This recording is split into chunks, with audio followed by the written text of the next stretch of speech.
Okay, this doesn't really qualify as a brand new iteration. This is kind of the same as before with a slight addendum. We'll call this fuzz update. So, as I discussed before, this is a buffer. Has three sort of preset EQ curves that you use. As you see, I'm using a little bit of a low bump. When you turn it off, there's a loop here that is engaged that is not buffered, which is where you would put a fuzz, because fuzzes don't like buffers. So in version 1 of this pedal board, I come out of the loop, I go into this attenuator, out of this attenuator, into the fuzz, back into the unit. I use the attenuator because I like what the fuzz sounds like with the volume rolled back just a hair. All right, that's all great.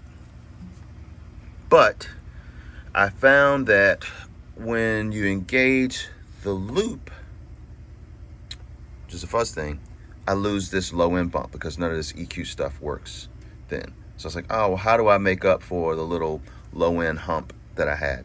I was like, well, I could just add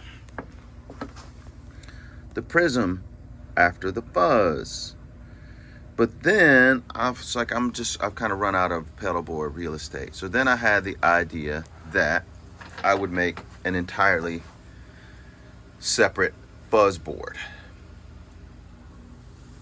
which would be this. So what will happen is I'll come out of this guy like I was doing before into this attenuator on this board, then out of this and into some fuzz that I will determine later today.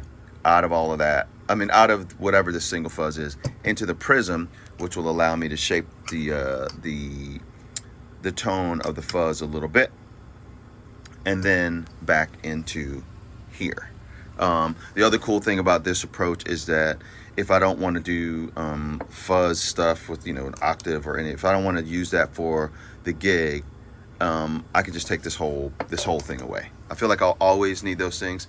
Sometimes I'll need this, sometimes I won't. So it being on its own little satellite board seems to make sense to me. So I don't know. We'll see. That's a fuzz update, pedal board version number 1 addendum.